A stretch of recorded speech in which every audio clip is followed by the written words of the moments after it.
Hello, my name is Carrie Mayer. I am the author of The Grace Kelly Dress that came out on February 25th.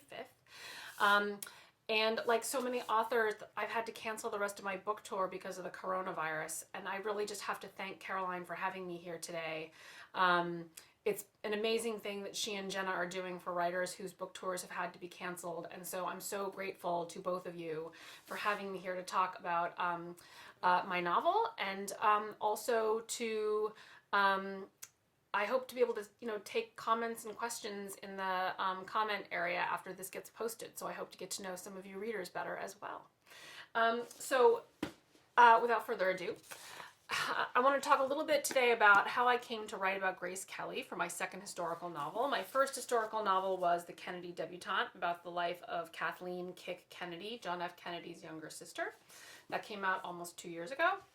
When I finished The Kennedy Debutante, which was set mostly during World War II, I knew I wanted to write about another interesting mid-century woman, maybe a little bit later than the Second World War. And Grace Kelly came on my radar pretty quickly. One reason is because my mom was a huge Alfred Hitchcock fan, and so two of her favorite movies are Rear Window and To Catch a Thief. And so I watched those movies at a very young age, and they were just part of, the air that I breathed and the world that I lived in. So thanks, Mom. What did I know about Grace Kelly when I first started this process? Not very much. Like, I knew she was in some Alfred Hitchcock movies and some other movies sort of in the 50s, but not later. I knew she was an American woman who had married a prince somewhere in Europe. But that's about all I knew about her. But sort of in between those facts, I had some sense that she was probably a pretty interesting person. Like, why didn't she make movies after the 1950s? What was it like for her to leave her American life behind and marry a prince in Europe? And so my novelist brain kicked in pretty quickly and thought, I think you have a subject here. And she actually just got more and more interesting to me the more I researched her. She's such an icon. 38 years after her death, we are still comparing celebrities on the red carpet and brides to her. 38 years after her death, we are also still watching her movies, in particular the Alfred Hitchcock films, although she made a number of other really excellent films as well. High Society became really one of my absolute favorites. She starred in it with Bing Crosby and Frank Sinatra. And the movie for which she won the Academy Award, The Country Girl, is also really quite an amazing movie. I had never seen it before, so it was a real treat when I went to do my research to sort of watch all the Grace Kelly movies. So I was also intrigued by her story for the 50s glamour of it, the shiny big cars, the fashion, the funny mid-century accents that they seem to use in all the movies. So there was a lot to attract me to her story. But digging deeper, I had some sense that there had to be a tension between Grace Kelly, the sort of the person on the screen in the magazines, and the real person that she had to have been. So I was just really interested in that. I was interested in what was a Grace Kelly movie and how was it different from an Audrey Hepburn movie or an Elizabeth Taylor movie. I was interested in why she gave up her career to marry Prince Rainier of Monaco. And so with these subjects, she became like a really interesting subject to me. And she also had some interesting things in common with my last subject, Kick Kennedy. She was from a very well-to-do Philadelphia family. In fact, the Kelly family was sometimes referred to as the Kennedys of Philadelphia. Her father was a very successful businessman in construction, who remained very successful even all the way through the 1930s. So she lived a pretty privileged life even through the Depression. Her parents were also very, very ambitious. Her father, in addition to being very successful business-wise, was an Olympic sculler. He won twice in the 1920s the gold medal for sculling, but he was never admitted to the Henley Regatta in England because he was of Irish and Catholic descent, another thing that she has in common with Kit Kennedy. And her mother was actually of German descent and Protestant. She converted to marry her father, John Kennedy. I'm sorry, John Kelly. Um, Her mother, before she got married, was head of women's athletics at Penn University. So she was a very successful career woman before she got married, which was pretty unusual for a woman of her generation. Um, but, as I dug deeper, I found even more interesting things about her. Um, Grace Kelly never set out to be a movie star. In fact, nor did she just fall into it because she was beautiful and had some talent. She actually, at the age of 17, almost 18, in 1947, left home in Philadelphia and enrolled in the American Academy of Dramatic Arts in New York City. She wanted to be a Broadway actress, and this is partly because she had an uncle, one of her father's brothers, her uncle George. George Kelly was a Pulitzer Prize winning playwright, and she was very close to her uncle George, and so throughout her life, she and George went to theater, and she was just always very, very attracted to the theater. And so she goes to New York. She lives in the Barbizon Hotel, which my friend Fiona Davis wrote about in her novel, The Address.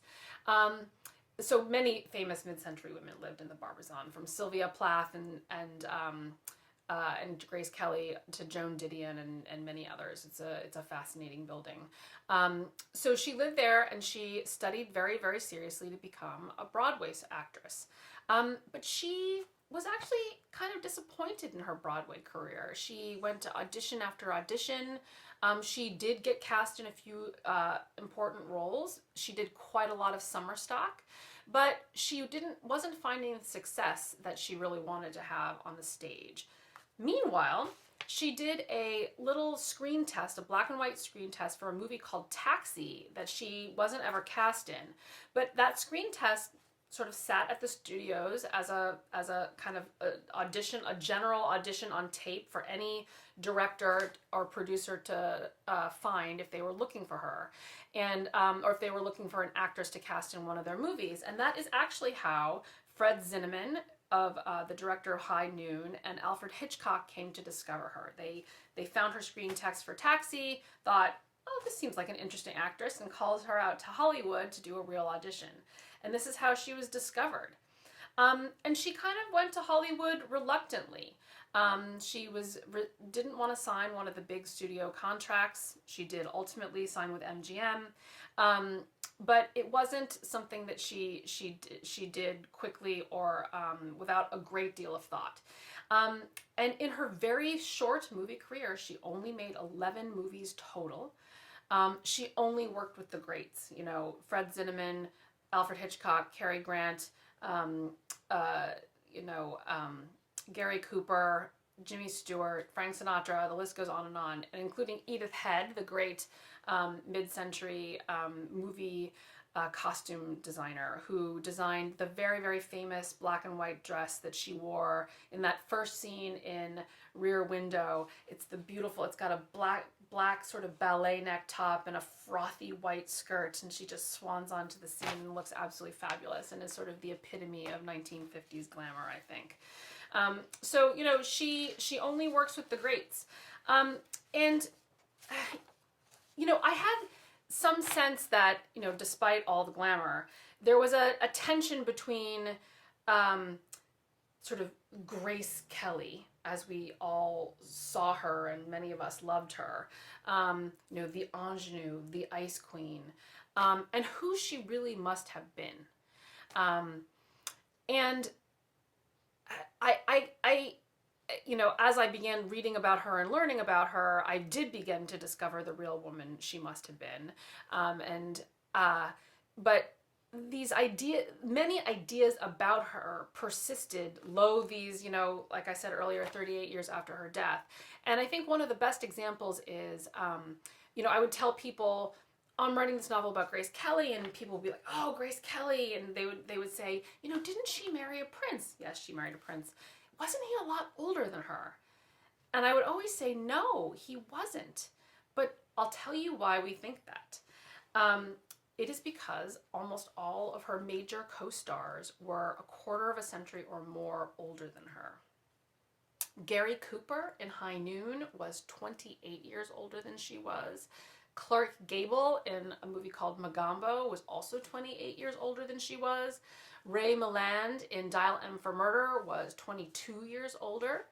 I actually have a visual of this one for this one. Jimmy Stewart in Rear Window was the spring chicken of the bunch at 21 years older than she was. Cary Grant in To Catch a Thief was 25 years older than she was. And Bing Crosby, who she stars with in both The Country Girl and High Society, was 26 years older than she was. However, Rainier, her husband, was only 6 years older than she was. So she actually married someone who was essentially her age. But we think this about her because of who she was paired with on the big screen over and over and over again. And, you know, these are the kinds of tensions that I try to explore in the book. And in fact, let me read a little section from the book. And of course, I don't have it marked. Okay. This is actually from the time when she's filming Mogambo on site in Africa with Clark Gable. And so she has just turned 23 years old on the set of Mogambo. And so Clark Gable would be 51 years old at this time. One of the first nights of 1953, Grace and Clark were the only ones left at their table, the rubble of another dinner strewn over the white tablecloth.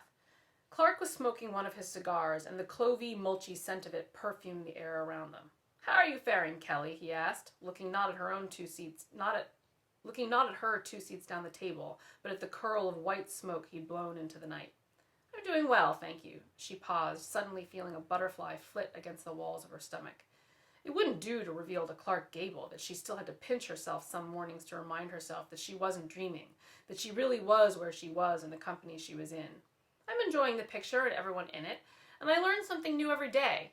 Did you know that the elephants can recognize themselves in a mirror and that they avoid eating the leaves of certain trees because they don't like the ants that live there?" Clark sniffed and bobbed his head back. "Your enthusiasm is wonderful to behold, Kelly." He sounded so... It wasn't patronizing exactly. It was more nostalgic. "What about you, Clark? Are you enjoying yourself?" she asked. "I prefer the company to the picture," he said, looking over at her with a bittersweet half smile. "You remember, I've already done this movie." Oh, I'm going to interrupt here and just say, Mogambo was a remake of a movie that Clark Gable had done in the 30s called Red Dust. So, going on. "I did this movie more than 20 years ago. You know you're a dinosaur when you start doing the same movie a second time around, and they have to make you look younger by picking girls that are the same age they were the first time around." "I think it shows you have staying power," Grace disagreed. "And isn't it a compliment to think that men everywhere who are your age wish they could be you?" Clark laughed and looked up at the sky. "Oh, but they don't. Not really. I'm a fantasy, same as you. Ladies want to be with me, and the gentlemen want to be me, but only for the 2 hours it takes to watch the picture. In the end, they're happy to go home to their spouses and Meatloaf." Grace raised an eyebrow. "Do you mean you'd like to go home to Meatloaf?" "Maybe," he said. And then with a laugh that was clearly at himself, he said, "Don't listen to me, Kelly. I'm just an old rambler." Feeling emboldened by their sudden intimacy, Grace asked, "What kind of fantasy do you think I am?" "Oh, that's easy. You're the untouchable society girl. Too beautiful to actually go after, but men will think the most vile things about you in their private moments." "I thought they were happy with Meatloaf," she said. "You got me, Kelly. Yes, they are. But when they get unhappy with it, they can dial up their fantasy of icy Grace Kelly and what they could do to defrost you." "Defrost me? How terrible. Is that really how I come across?" "It's a good thing, Kelly. Not many girls can do what you do. Vivian could, but her version was more hot-blooded, like she could scald you if you got too close." He said this with such admiration that Grace ached to understand why. "Do you think I could ever play the part like the one Ava Gardner's playing?" "See, now, you're not asking the right question. You should be asking why you'd even want to bother. You're the untouchable, the prize. Why be the girl next door?"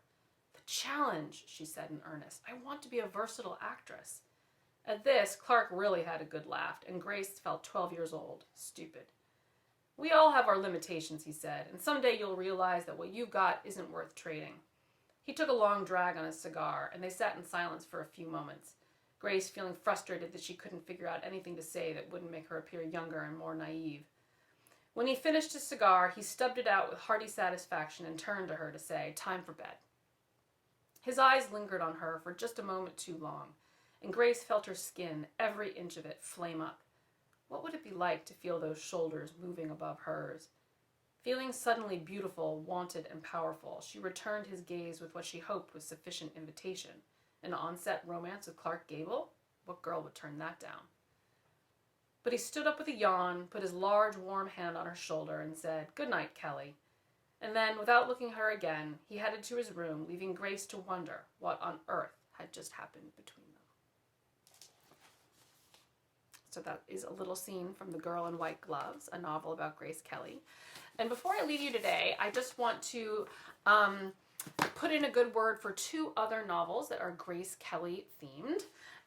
One that just came out the week after mine, whose video you can also find on Caroline's site. It's called The Grace Kelly Dress by Brenda Janowitz. And I was lucky enough to get to do a few events with Brenda before all of our book tours were shut down. And she and I just had the best time talking about all things Grace Kelly and fashion and mid-century glamour. And this is the multi-generational tale of a dress that is based on Grace Kelly's wedding dress and the three women in the family who get to wear it. So, and it's a wonderful read, and I highly recommend it. The other novel I want to mention today is called Meet Me in Monaco by the amazing writing duo of Hazel Gaynor and Heather Webb. I've had the pleasure of meeting both of them, and I did a few events back in the summer with Heather after this novel came out. This is a novel in which Grace Kelly herself is a character, although unlike mine, my novel is really biographical fiction and a sort of an interpretive imagining of Grace Kelly's life. In this, she is a very important minor character. The two main characters are a French perfume maker and an English photojournalist, and it all takes place against the backdrop of Grace Kelly's wedding to Prince Rainier in 1956. And it is beautifully written and so smart and really a lot of fun. So, Grace Kelly is really, when is she ever not having a moment? But she's really having a big moment this year. So I highly recommend all three of these novels. And like I said, I'd really love to hear from you. Please leave a comment or a question in the comments area, and I will hop on and do my best to address them. Thank you again to Caroline and Jenna for having me here. And I hope everyone can spread the love of books as we all stay home with our families and our pets. You probably actually heard my dog jingling around in the background. I apologize for that. But thanks again, and I hope to hear from some of you.